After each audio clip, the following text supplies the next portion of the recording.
Hello, welcome to the Giving Voice podcast. My name is Matt Austin. I'll be your host today. And on today's episode, we'll be talking about prolonged disorders of consciousness as well as mental capacity, which could be a very relevant topic for those speech therapists looking to work with adults, particularly in like acute hospital settings and other such things. And to help us learn all about this, we've got a very special guest, Mr. Alex O'Sullivan. Welcome to the podcast. Oh, thanks so much, Matt. It's a pleasure to be here. No, great. So to kick us off, it'd be great to hear a little bit more about you and sort of what your speech therapy journey was like and how you ended up working with people with, is PDOC the right term? Is that how you'd say it? Yeah, sure. So, yeah, that's a fine way of putting it. How you ended up working with PDOC patients? Sure. Well, to start from the beginning, as you can probably tell by my accent, I wasn't born here. I'm from Australia.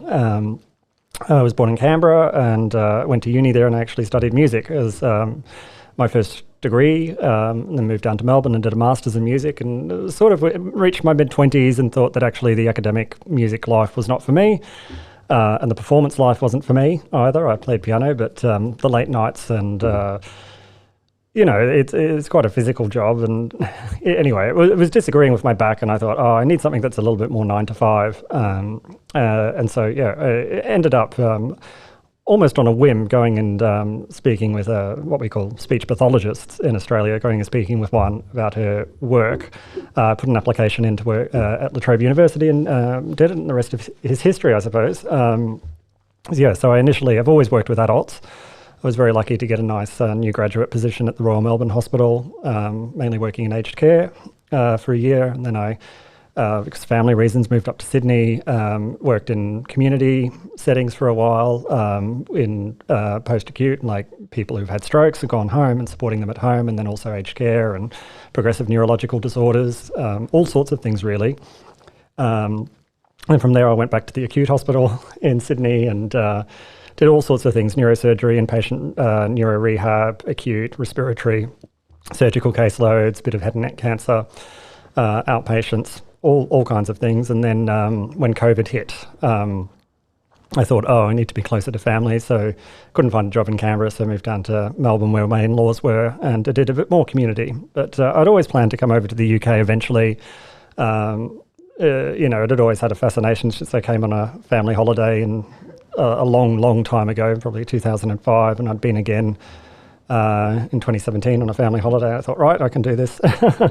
So in 2017, I'd got my qualifications recognised by the HCPC, but it took me 4 years to actually, from getting them recognised to actually getting my life together and migrating. I've been here for about 4 years, and initially worked in community neuro rehab in central London, which was great fun. So all sorts of things. But mainly, stroke, people who've had it, and brain injury in the community, and then also people with progressive neurological disorders, and then also providing dysphagia support in the community for all sorts of things. People with chronic head and neck cancer where they're not under a normal head and neck cancer team, and then lots of frail elderly and people with dementia, which I suppose realistically is a neurological condition, but in health systems generally isn't put with a neurology team. And then more recently, I've returned again. So as you can see, I've constantly swung backwards and forth between community and inpatients. And now I'm very fortunate to lead a team at a level 1 neuro rehabilitation centre, specialising in the most advanced forms of brain injury. And so I've been there for about 2.5 years. But I am moving again. Oh, wow. Okay. We can't tie you down. I know. I think, I always seem to be on the move every 2.5 years. Although I will say that, it's a more senior role that I'm going into. And so I would have loved to have stayed where I was. I really enjoyed the team and the work. But, an opportunity comes up. It's a lot closer to home. And so I'll be going back to the community south of the river, now closer to where I live. Just overseeing community teams, providing a bit of clinical leadership and dysphagia support amongst the community teams in some inner southern boroughs there. Yeah, so I suppose that's my journey in a nutshell. Yeah, wow, that's amazing. So your current role is working within patients with quite a very specific severe brain injuries from what you So the severest form of brain injuries. So brain injuries come in lots of shapes and sizes. You can have people who've had strokes, is a very common form, and people often think about head injuries. Michael Schumacher, people like that, people with concussions and, the mild ends, and then towards people like Michael Schumacher who actually have incredibly severe brain injuries. We also work a lot with people who have had hypoxic brain injuries. So normally through a cardiac arrest is the most common cause, but though occasionally you get some very severe asthma, and there's just a lack of oxygen or blood to the brain for a prolonged period, resulting in a hypoxic brain injury. And very occasionally we see people who've had like a neuro-oncology cause. So they've had some sort of brain cancer, which is non-progressive, so like a meningioma or something. It's been removed and that's resulted in a brain injury. I see. So what these severe brain injuries, they intersect with a topic of today, which is prolonged disorders of consciousness. So how do you see those in your job? Where do you come across those? Yeah, in England and the United Kingdom more generally, we're lucky to have a bit of a structure for the way that these are approached. So there is a set of national guidance that is released by the Royal College of Physicians, and anybody who's interested in PDOC, you can just Google this and download it. It's quite comprehensive and long and very detailed, and a lot of great research has happened in England and Wales in particular about disorders of consciousness. But I think just thinking back, 100 years ago, you have a severe brain injury, you die, right? Yeah. There's no survival really in sight because there's no ITUs, ventilators aren't around. We don't have intubation and all the amazing things that they do in ITU to keep people alive. Once that level of care becomes available and it just gets better and better, you are left with this residual population of people who don't make significant improvements immediately and have quite severe impairments. And so they started to notice that there were people who were no longer in comas, who you'd removed all the sedation, all the things that were reducing their awareness, but they still seem to have quite reduced awareness. And they have a sleep-wake cycle, so they have periods where their eyes are open, periods where their eyes are shut. So in a coma, your eyes are always shut. And they were like, but they didn't seem to be engaging with the world or to have an awareness of themselves or the space around them through any of their senses. And it went beyond sort of more cognitive impairments. So it wasn't that they lacked attention or they lacked language or they lacked visual processing skills. It was a very global disorder. And so they called this the vegetative state. And that's still the terminology that we use within the United Kingdom, although other people around the world call it the unresponsive waking syndrome or UWS. So once you get into PDOC, you realize that there's a lot of acronyms and there's a lot of classification systems. So in the vegetative state, somebody is... Well, actually, let me come back a bit. So a prolonged disorder of consciousness, what is it? We have people who are not responding, normally after an acute brain injury who were previously working, walking, talking, doing all the activities of daily living fine, didn't have any impairments. And in the UK, we define this as being something that's longer than 4 weeks, 28 days. So, after a brain injury, a lot of people might be kind of very sleepy and not responsive for a week or two. But if it's prolonged for more than 28 days and it's not due to some other cause, so like a blockage in the brain's fluid systems, which we call hydrocephalus, or it's not because of drugs that they're on that are sedating them, it's not because they have an enormous craniectomy where they've taken out a bit of the skull and that flap of skin that's left is sunken in or something. If it's not because of any of those causes, we would classify it as a disorder of consciousness. So I was going through the classification system and talking about the vegetative state. I'll come back to that. Now, people hate the word because, it says that people are vegetables, right? Yes. They're not human. But in the guidance, they said it's a term that's more familiar to patients, all right? And so they've recommended to keep using it, but acknowledge that it's not preferred by some. So make of that what you will, but it is the term in the guidance. And I have had very recently a social worker sort of took me to task and said, you can't say that anymore. And I said, unfortunately, it is the definition that is used in the law and in this clinical guidance for better or for worse. And I feel this about, when we talk about risk feeding, for instance, feeding sounds like a thing that animals do. However, it's a term that everybody understands what you mean when you say it, or perhaps. I mean, we could argue about that. That's a topic for another time. But yeah, in coming back to the vegetative state, these people open their eyes, they close their eyes, they appear to have a sleep-wake cycle, and they do a variety of reflexive behaviours. So their eyes might look around, they might chew, they might yawn, they might swallow their saliva, their hands might recoil when something painful is put there, like if you put some pressure on their nail bed, the hand might pull back. They're displaying all these sort of reflexive responses. If you make a really loud noise, they might startle and jump a bit. If you bring something near their eyes might close and flicker as if to protect the eyes. But other than that, they're not following any instructions, they're not answering any questions, they're not communicating, they're not moving their arms or legs in a way that interacts with the world. And so it gets into a very philosophical debate about, in what sense do these people have personhood if they don't seem to be having any experiences? It seems that they're largely existing through automatic functions. And of course, we can't really tell. There's a bit of work being done and using functional MRI and other testing and EEG and all sorts of things to say, is there an underlying experience happening here? But what we can say is there's no evidence of that externally to look at their behaviours. So we used to say that was it, your vegetative state and something else, and then maybe 20, 30 years ago, well, probably more like 20 years ago, 25 years ago, they started identifying a group of patients who displayed some awareness some of the time. Okay. Right, so they weren't consistent, right? And the word they used for this was the minimally conscious state.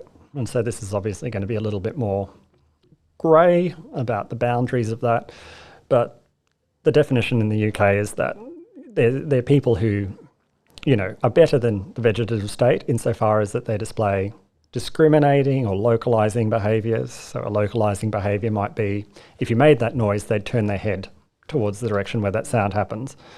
Or if you give them a painful stimulus, maybe their other hand comes across to push your hand away. So some degree of awareness past the reflexive. Yeah, it's non-reflexive behaviours, but it's not consistent, so you don't always see these responses. And more recently, again, they've sort of separated this minimally conscious state into two states, plus and minus, where plus sort of they're demonstrating sort of linguistic behaviours. So, they might follow a verbal command, right, in the absence of a gesture. So you might say wave. You don't wave at them while you do it, because otherwise they might be just looking at you and copying, right? But you tell them to wave, they wave. You ask, is your name Peter? And they might say yes. Okay. And so on. And so they've got a little bit more advanced, and they can sort of discriminate between objects. So you can say point to the spoon, point to the phone, and they point to the spoon more often than not.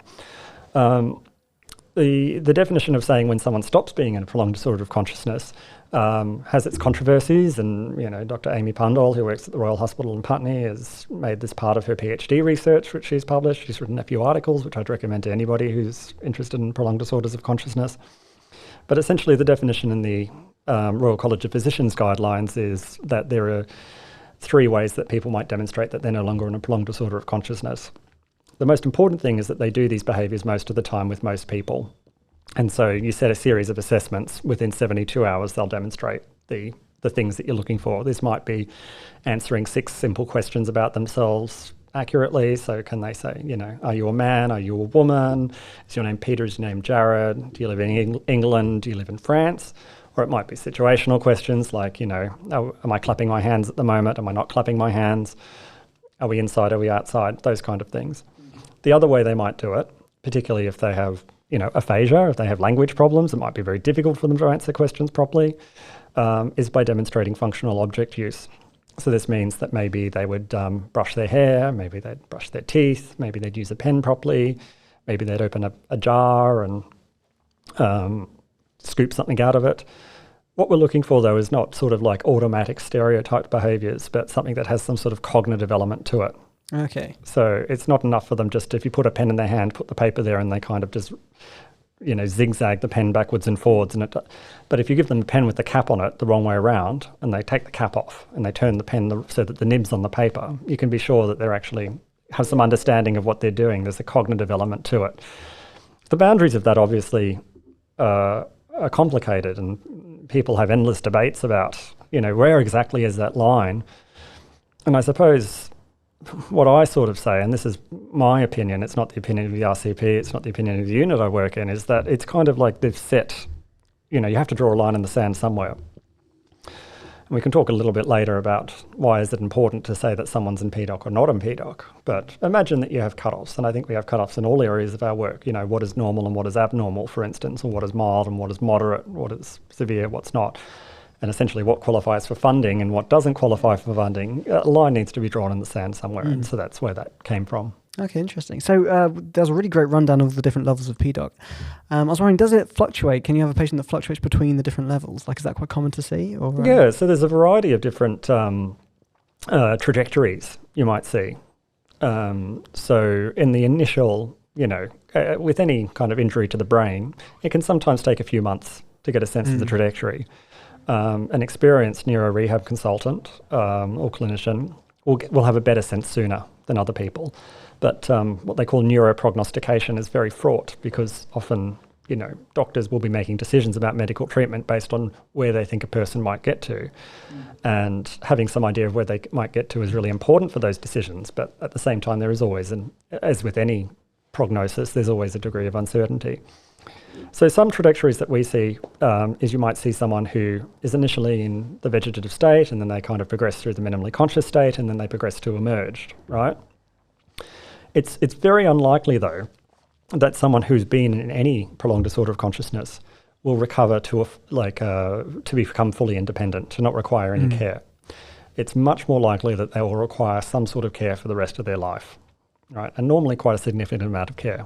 Like a brain injury is, a severe brain injury like that is going to have some, long-standing sequelae for forever. However, I mean, we all have stories, people I work with, of people who were in prolonged disorders of consciousness, not for more than a year, normally, at most 5-6 months, who then do recover to a period of full independence. But it is rare. Okay. It's definitely the exception. You have other people who might emerge for a bit or come up a bit, and then their condition actually worsens over time. Some forms of traumatic brain injury, stroke, so on, people generally perk up after about 6 months, and then in the very severe forms, it almost becomes more like a progressive illness and they actually deteriorate. Oh, wow, okay. And get worse over time. Life expectancy for severe brain injury is unfortunately quite poor in some cases. So my cohort is, I have a lot of patients with tracheostomies, and we have done research that shows that if you still have a tracheostomy after your prolonged disorder of consciousness and you're not able to be decannulated so that the tracheostomy is removed, it's a really negative sign, and life expectancy is only likely to be a few years. Obviously, some people will live longer, some people will live shorter, but I think people in the community might have an understanding that the brain injury happens, and if you survive that, then it's only improvement from there. That is sometimes the trajectory, and in general, with most neurological injuries, there's a period of the dust settling and natural recovery happening. But in other cases, you have more up and down profiles and people who get worse and unfortunately pass away. Yeah. So it's like more of a chronic thing than it sounds like when you do have some sort of vegetative state. Yeah, and there are some sort of definitions. So the Royal College of Physician guidelines do say that, talking about brain injuries, in general, having a traumatic cause, like a blow to the head, is more favourable prognostically than having a non-traumatic cause, say a stroke or a hypoxic brain injury. Okay. Head injuries tend to be a little bit more organised in the way that the damage happens. In a traumatic brain injury leads the brain to be better able to repair and recover than other injuries. So with traumatic injuries, in terms of prognosis, you're generally a bit more circumspect. You might be like, oh, okay, we're going to give this more time to see where it gets to. Whereas the guidelines say that if someone is in a vegetative state more than 3 months after their initial injury, and it was non-traumatic, let's say it was after a heart attack and they had a hypoxic brain injury, they would qualify for a diagnosis of what they call continuing vegetative state, which means that they think it's very unlikely that this person will recover. Or if they do recover, they might have, it will only be to the next level, to the minimally conscious state minus with a few behaviours, but they're exceedingly unlikely to emerge into consciousness. That's pretty savage. Yeah. Yeah, I think this is right. And I think people are always tempted to give a little bit more like, oh, well, we need to wait a few years and see where this comes to. But I think, there's a lot of honest conversations that happen, I think, where we say, this is the data we have. There is a lot of data about this kind of stuff. And these conversations are incredibly difficult to have with family members. I imagine. And often when they come to our unit, it's the first time they've had a realistic prognosis conversation. But it allows them to plan for the future much better, I think. And so, there's a lot of research about the importance of hope in rehabilitation. And I suppose the conversation I always have is like, it's your job to hope as the family, but it's our job to tell you what we think is going to happen and to plan for what we think might happen. And there is always going to be some error bars about where that might be. But so we might say, oh, okay, well, your loved one, they may improve to the level where they might be able to answer some questions. Maybe they'll speak a few words. Maybe they'll take a few teaspoons of a puree item, right, for fun. But we definitely don't think that they're going to be going back to work, walking, or not requiring care. So it's sort of setting the expectations there, and that's easier for us because we're seeing people many months after their brain injury, and so over time the prognosis becomes more and more certain. Okay, I'm gonna take it back a little bit to talk a bit more about the different types of vegetative state, because I was wondering, some of the listeners might be familiar with something called locked-in syndrome. Is that something that would come under the PDOC banner? Yeah. So I think this is the thing that we all stay up at night hoping that we haven't done. And I've certainly had patients in the past one several years ago where I actually did wake up in the middle of the night and I'm like, am I sure that he's not locked in? Right, because I was just thinking about his presentation. I was thinking about where his stroke was. And I wasn't convinced that he wasn't locked in. Sorry, a quick definition maybe. Sure. Sorry, I'll come. So I kind of launched into that without defining it myself. So. No, so I suppose in locked-in syndrome, you've got to imagine it's literally what it sounds like. A person they don't have motor function, right? But they have excellent cognitive and communication function, right? So they talk about the cognitive motor disassociation. Right. So imagine that you could think fine, that you could hear what people were saying, you could read, but you couldn't move your arms or legs. You couldn't move your trunk, you couldn't move your head, and you couldn't talk. Right. And you couldn't control your lips or your tongue. You couldn't control any part of your body. And so in a sense, you are locked in your mind. Now, for most people, this would sound like torture. Yeah. There is a little bit of research, though, where they asked people with locked-in syndrome who were able to communicate, and some of them actually reported surprisingly high levels of quality of life.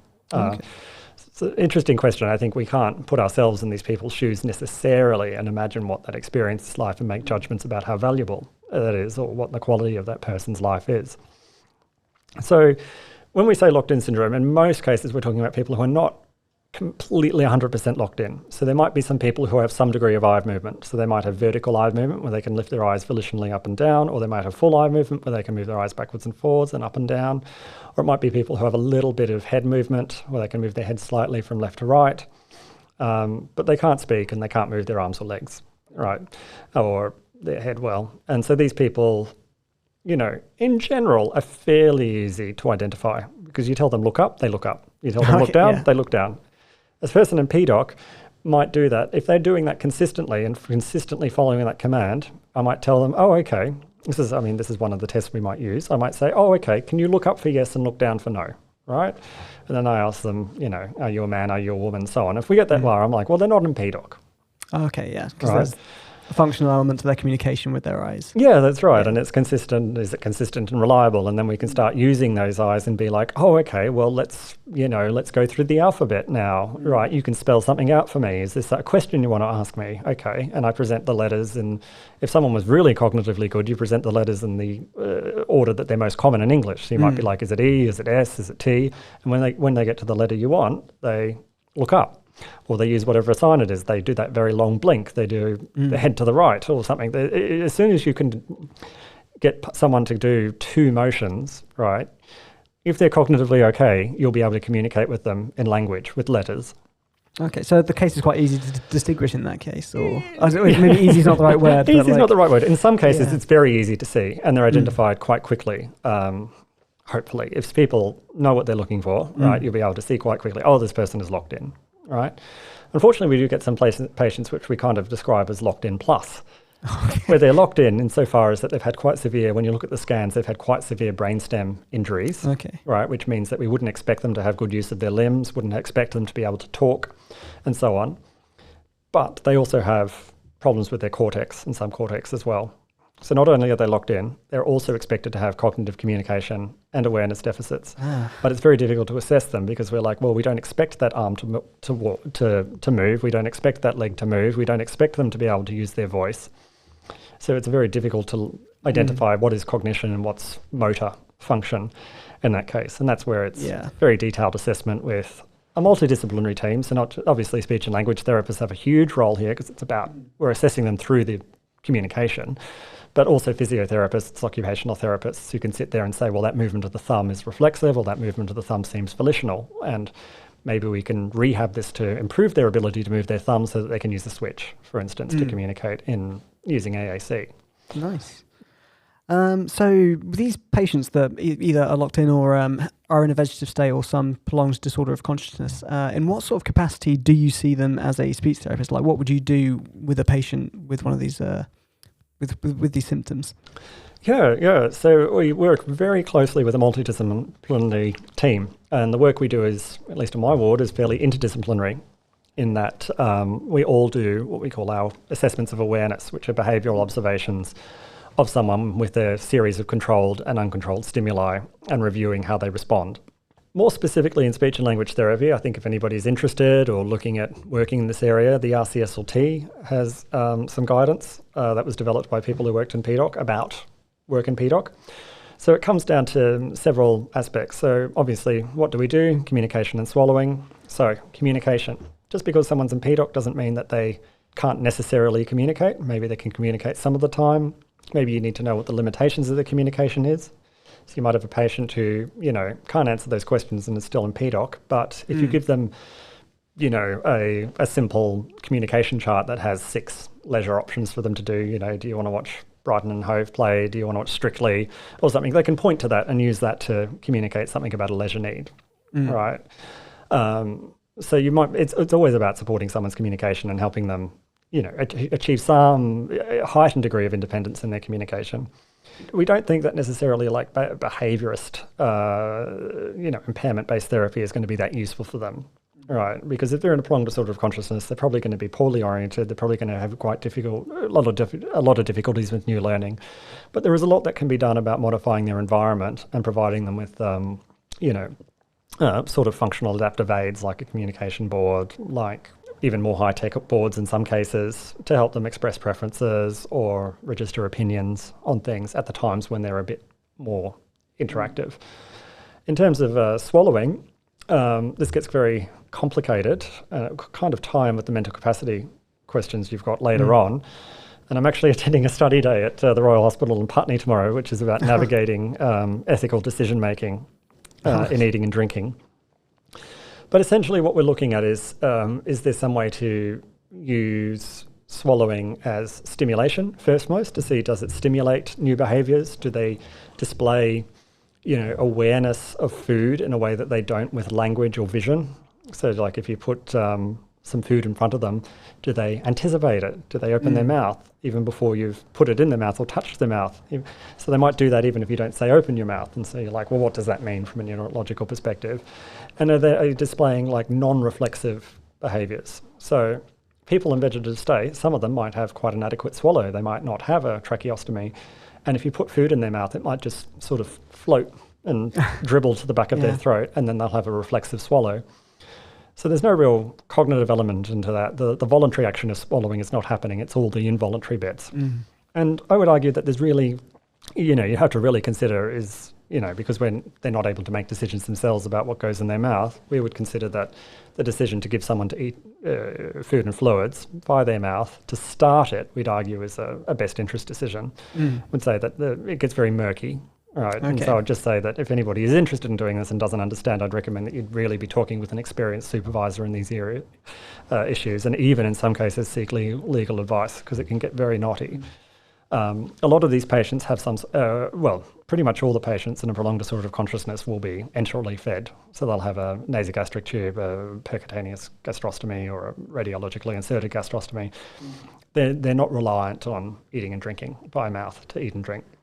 So in a nutshell, in PDOC, we're mainly looking at, does it provide a stimulation? Does it provide some sort of source of pleasure? rather than trying them to eat full amounts, like large serves of food and drinks, so that we can take the feeding tube out.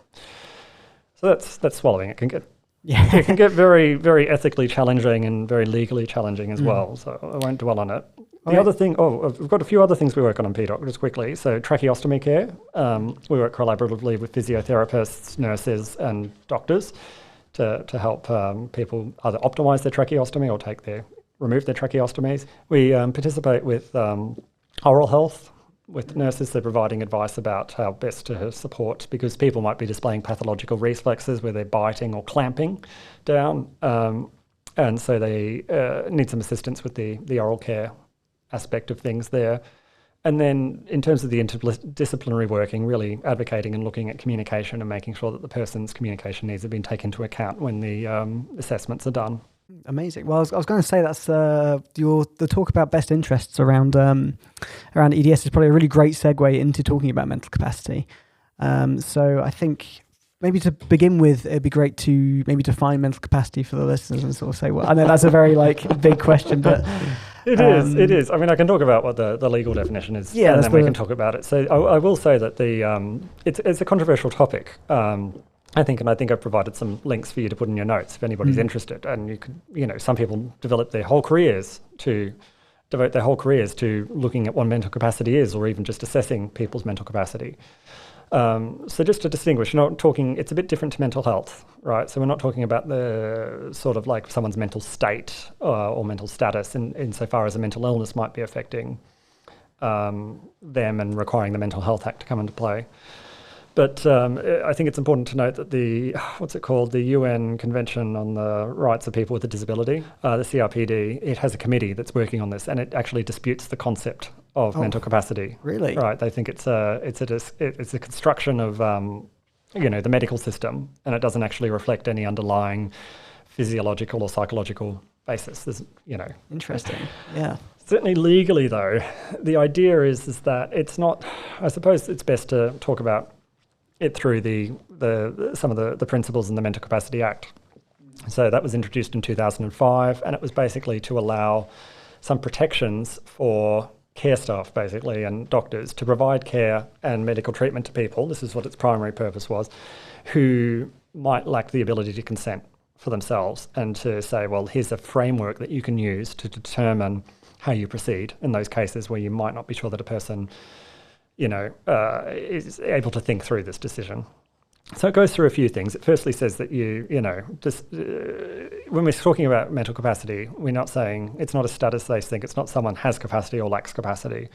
Instead, we think about it as being decision and time specific. So it's like the capacity to do what at what time. So it might be a decision, a very serious decision about where does this person live, or should this person have some sort of operation. The other important parts of it is that we have to presume that people have capacity. So if I think someone doesn't have capacity, the onus is on me to prove that they don't. They don't have to prove anything. But that doesn't mean that if I have a strong suspicion that they lack capacity, I shouldn't investigate. I can't just say, oh, well, I think they have capacity, and then they go and do something really risky and end up dying. I can't then say, well, I presumed capacity, right? And that time about knowing when that trigger is put is a little grey, right? There is guidance out there to look at, but I think that's where people struggle a bit, is knowing when do I do it? Because if I go to the doctor doesn't assess my capacity. And so the question is, well, why does he assess someone else's? Mm-hmm. The other one is about not making presumptions, so not presuming that, say, if someone has a learning disability, if someone has a mental illness, if someone has a brain injury, that they lack capacity for that reason. There's another test that you have to use, and you have to avoid being discriminatory. And the other principle about mental capacity that's really relevant to speech and language therapists is that people should be given all the practical support they need in order to make a decision. So if I go to the doctor and the doctor says, oh, okay, you have a cold, the options are you can take these antibiotics. Well, this is unrealistic, but you've got this infection, you can take these antibiotics or you can do nothing. Right. He shouldn't just leave it at that. He should actually help me understand what I should be doing to make this decision, he should say, well, the antibiotics, the pros are this, the cons are this, and doing nothing, the pros are this, the cons are this, and my recommendation would be this for this reason. What do you think? Do you have any questions? And then if I need help understanding that, maybe he should give me some written information. Maybe he should use some pictures. Maybe he could show me some videos. Maybe he could have multiple appointments over time. Maybe I could have a friend with me who can help me understand the information. Maybe if I don't speak English, he can have an interpreter. So it's talking about making these reasonable adjustments so that people can access the information. So these are the principles. The Act is often misunderstood as having like a diagnostic test and a functional test, saying that you need to have a diagnosis of something wrong with you, and then you need to fail on this 4-step process, right? But since a famous case called JB in 2021 in the Supreme Court, it's more rightly been said that a person lacks capacity if you have a reasonable belief that on the balance of probabilities at that given time, they failed this 4-step test, and the reason they fail that test is because of an impairment or disorder in their mind or brain. And that doesn't need to be a formal diagnosis. You can just need to have a very strong suspicion that they do have something going wrong with their thinking or their brain, and that's the reason that they have difficulty making the decision. That 4-step process we call the functional test, and the first step is that, we've got to consider, well, what's the information we're talking about? So like considering that case in the doctor where he's giving me the antibiotics, it might be, I need to understand that the antibiotic is a treatment for my urinary tract infection. So the infection is in my bladder. These antibiotics are designed to treat it. That's important information for me to know. I need to understand what the side effects of the antibiotics are. I need to understand that the antibiotics that will hopefully help. I need to understand that the antibiotics might fail. They might not help. And I need to understand that if I don't have treatment, the urinary tract infection might get worse and I could become very unwell and go to hospital. So I can list that before I do my before the doctor does my assessment. He'll say, okay, what's the information I want Alex to demonstrate? And he'll write down those 7 things and say, that's the test. That's the hurdle that Alex has to jump over for me to be sure that he has capacity. That being said, perhaps a better way of putting it actually, now that I've said that, is that if he fails on any of those, then I can be sure he doesn't have capacity. Because once again, we're starting from the presumption that Alex has capacity. So he doesn't have to test, he doesn't need to say, well, he didn't say number 7, so therefore he's failed. Right? Okay, yeah. Yeah, it's that he has to prove that I failed. All right. He can't just say, well, you didn't say it, so you failed. And so the four steps there is that I understand the information, that I can retain it in my head for long enough to make the decision, and then I can use and weigh the information. So this means, can I look at both sides of the argument, right? I can be like, well, I could take my antibiotics and this would be the risks and benefits, or I could not take the antibiotics and that would be the risks and benefits. But for me, I think I'll take the antibiotics because, if I didn't take them, I wouldn't have the side effects, but actually, I don't want to get sick and die, right? Or something. So that's the balance. And then the fourth and most important one is that I can communicate my decision. I can say, yes, I want the antibiotics, or no, I don't. You've got to think as a speech and language therapist, you're working with people who have communication problems. They're going to need sometimes a lot of support to be able to actually even communicate the decision, the yes and no. So that's capacity in a nutshell. Okay, yeah, that was a lightning quick rundown of everything. Yeah. So when it comes to the speech therapist role, as you say, we'd mainly be involved in making sure that we can communicate to the patient in a way that works for them so they understand the information necessary to... Yeah, it's about making the information accessible. Right, so you think about those things I was talking about like writing it down, putting it in simple language, using pictures, and this is all sounding like a sort of thing that a speech therapist does with people with communication problems, isn't it? It's about the sort of adjustments that you do, the multimodal total communication approaches. And to do that, you need to have a good understanding of what that person's communication needs are. Right, so if we're like, well, actually, they're just dysarthric, we can be like, oh, okay, well, here's the strategies for their dysarthria. Take them to a quiet room, maybe they need an amplifier, maybe they can just type things out, maybe they can write things down, maybe they use their alphabet chart, right? So that's the way to communicate. But we're also thinking about their receptive language. How are they going to take on the information? Do they have aphasia? Do they have a cognitive communication disorder, which means that they need information given in small chunks, or maybe they need information given in simple language, or maybe they need it using aphasia-friendly materials. Maybe a short video explaining it that they could watch multiple times would be most helpful. And so a speech therapist is best to do that. because we're so good at doing that, some other professionals sometimes say, well, the speech therapist can do the whole assessment. But I think the principle is that the person who would be making the decision, if the person couldn't, is the best person to assess. So, if the doctors are giving antibiotics, the doctor should be the one sort of leading the capacity assessment, with the speech therapist there as well to say, I'll assist here. I think, though, it's difficult because some speech therapists are brought along and just treated like an interpreter off to the side. I think instead we need to realise that, the speech therapist is a registered professional. Often they have a lot of experience and expertise in mental capacity, and they should be involved in sort of like a pre-meeting where they sit down and talk about, this is, what we need to, this is the decision we're looking at, here's the relevant information, how we're going to structure the assessment, what are their needs, and it's more of a collaborative, multidisciplinary kind of approach there. Yeah, amazing. So also one thing that I was wondering, because I believe one of the parts of the Mental Capacity Act was that someone has the right to make an unwise decision. How would you go about differentiating between someone not having capacity and also someone just making an unwise decision? Yeah, it's often misquoted, that part of the Act. So it's one of the capacity principles. So it's often quoted as the right to make a bad decision. Instead, what's written in the Act is a little bit more circumspect, less strong than that. It says that no one is to be presumed to lack capacity just because they make a bad decision. Okay, I see. So there's no right there to make a bad decision. If someone's like, I'm going to go and, shoot the security guard, I'm not like, well, you have the right to make a bad decision, go ahead. Right. I mean, there's lots of other things that we need to consider, like criminal law as well. Instead, what we're saying is, well, just because he's saying that, I can't presume that he lacks capacity. Right.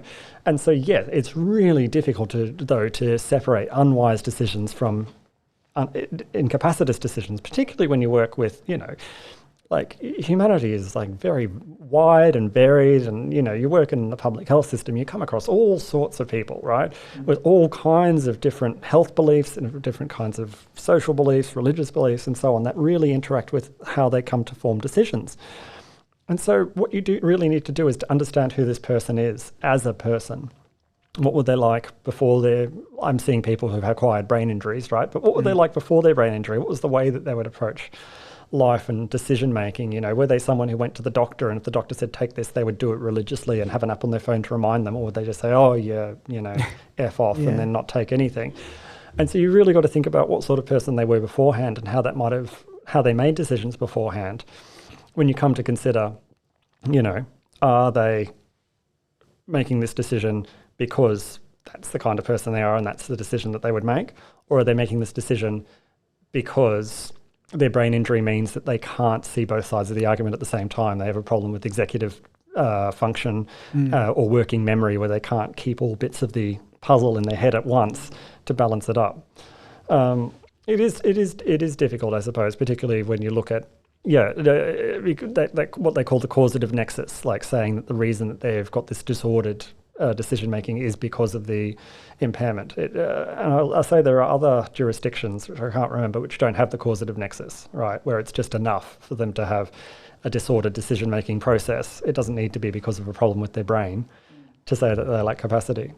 But you've hit on one of the core ethical issues, I think. Yeah.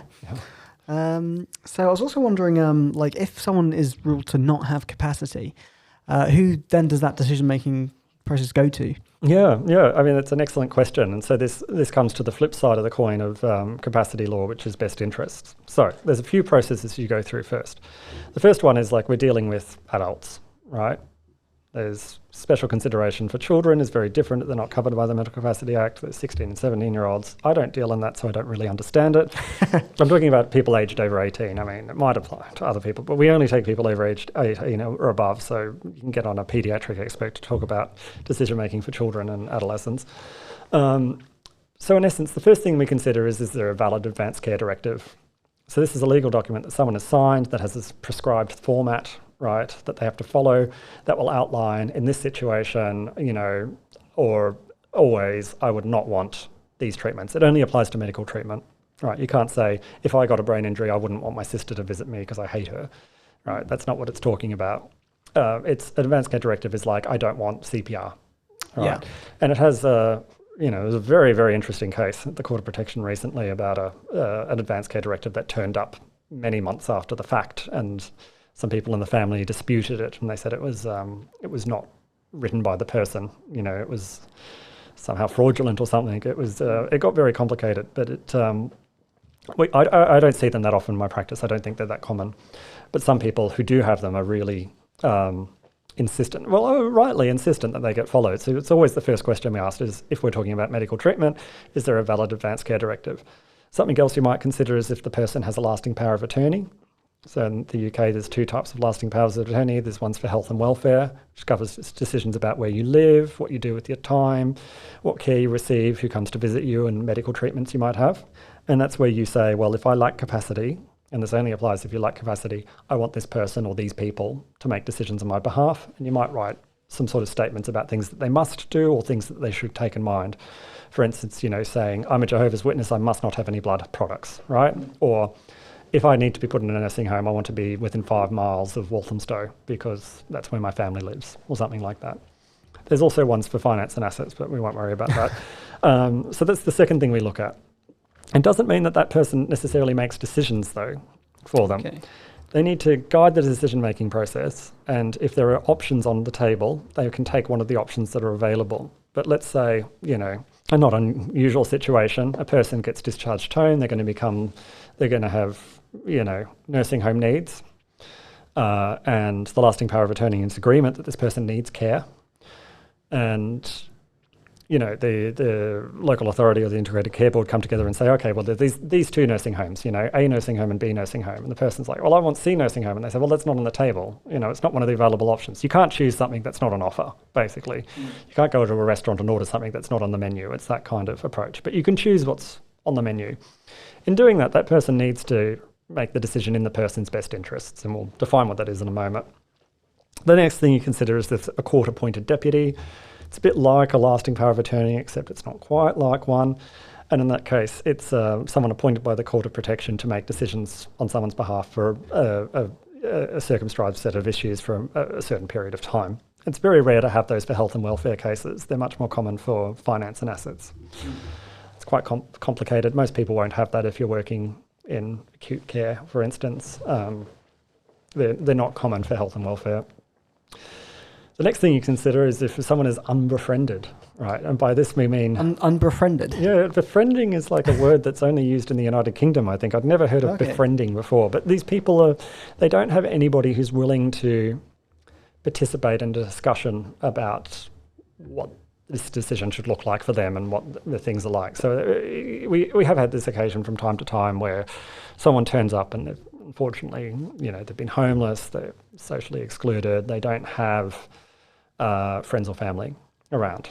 There's no one to call on.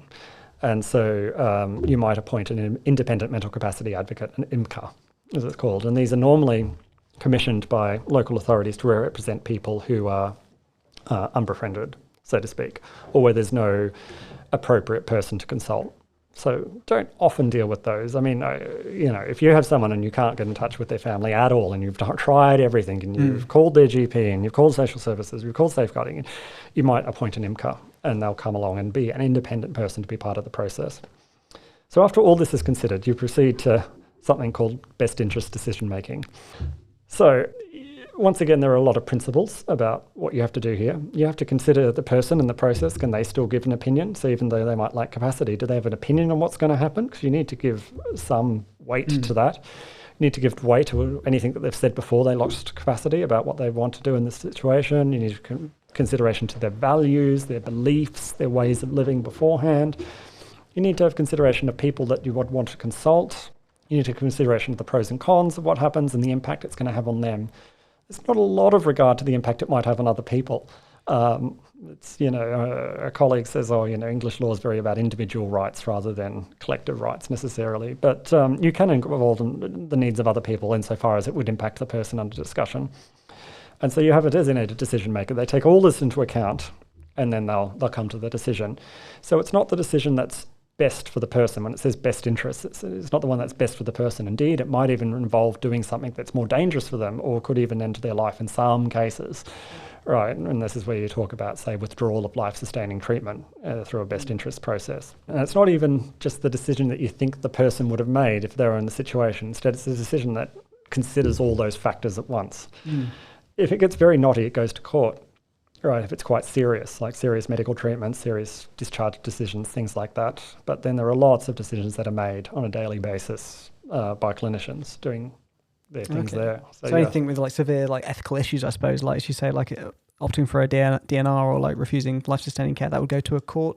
Yeah, that's right. Well, the DNR, so let's say it's interesting, DNR, and there's some excellent guidance from, I think, the General Medical Council about it. But essentially the decision about whether to offer CPR, whether CPR is on the menu, is up to the doctors. So you can't demand CPR or life-sustaining treatment if it's not clinically appropriate, right? If it is clinically appropriate and the family disagreed with the doctors and said, well, actually, you're offering it, but we don't think it should be on offer, then yeah, that would be a best interest scenario. Okay. It's hard to see that necessarily going to the Court of Protection unless there was severe disagreement within the family, let's say. Okay. The ones that more often would go to court are ones that we talk about withdrawal of clinically assisted nutrition and hydration. It's probably a topic for another time. It's very deep, but it goes back to a famous case of 1993 of Tony Bland, who was a survivor of the Hillsborough disaster. And he was in a vegetative state and was being fed through a nasogastric tube. And his family brought a case, this is before the Mental Capacity Act, so it wasn't really a best interest case, to say that it was no longer in his best interest for life-sustaining treatment to be given. And then the court gave permission for the feeding tube to be removed, and then he passed away.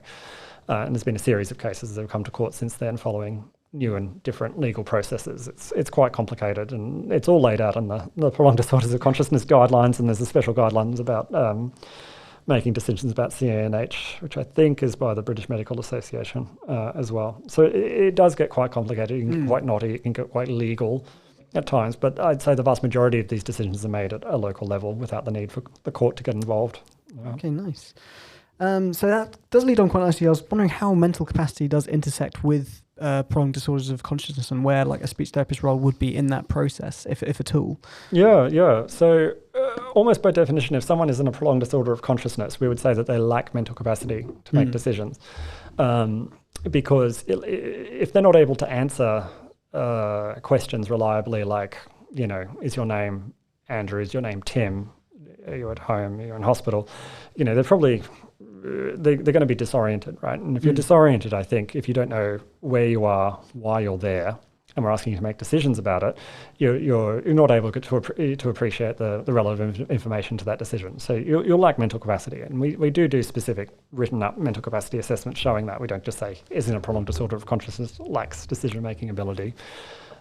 From there, then, the speech and language therapist might be asked to consider, well, what's possible? So you might end up with quite unique scenarios where someone can't be fed enterally. So they can't have nasogastric feeding, they can't have PEG feeding, they can't be fed that way.